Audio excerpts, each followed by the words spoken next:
చిన్న మాట. ప్రియ శ్రోతలందరికీ నా వందనాలు. అందరూ బాగున్నారా? మీరందరూ బాగుండాలని ఈ వాక్యంచే నిత్యం స్థిరపరచబడాలని ప్రార్థిస్తున్నాను. ఈరోజు దేవుని వాక్యం కీర్తనలు 147వ అధ్యాయం 14వ వచనం. నీ సరిహద్దులలో సమాధానము కలుగజేయువాడు ఆయనే, మంచి గోధుమలతో నిన్ను తృప్తిపరచువాడు ఆయనే. ప్రియ దేవుని బిడ్డలారా, ఈరోజు మనం ఒక కథ చెప్పుకుందాం. ఒక రాయి చెక్కు కార్మికుడి ఎండలో ఒక కొండను చెక్కుచుండెను. బాగా ఎండగా ఉండుట వలన బరువైన సుత్తితో కొండను తొలుచుచుండుట వలన అతడు బాగా అలిసిపోయాను. నేను సూర్యుడినైతే బాగుండును అని అతడు అనుకొనెను.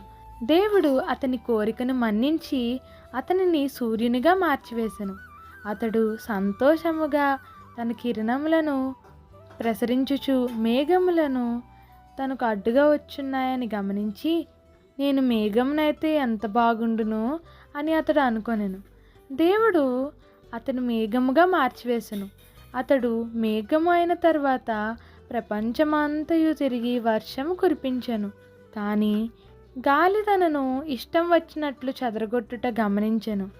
కనుక నేను గాలినైతే బాగుండును అని అనుకొనెను.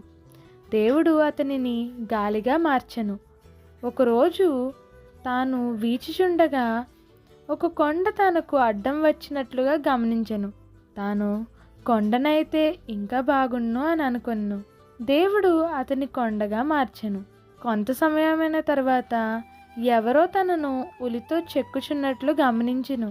అది ఎవరో అని గమనించుచుండగా అతడు రాయిని చెక్కు కార్మికుడు.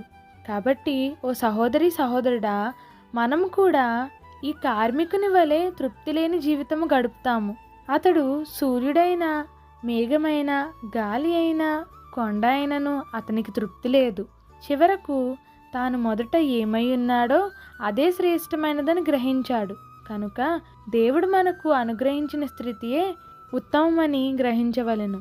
ఏ స్థితిలో మనం ఉన్నామో ఆ స్థితిలోనే దేవుని మహిమపరచుచు తృప్తి కలిగి జీవించుందాం. మన దేవుడు చాలా గొప్పవాడు. మనల్ని మంచి గోధుమలతో, శ్రేష్టమైన దానితో మనని తృప్తిపరిచే దేవుడు. ఇట్లు మీ సహోదరి డార్కస్ గ్రేస్. మర్నాథ షాలోం. మా ఛానల్ని లైక్ చేయండి, షేర్ చేయండి, కమెంట్ చేయండి. మరిన్ని వీడియోల కొరకు మా ఛానల్ సబ్స్క్రైబ్ చేయండి.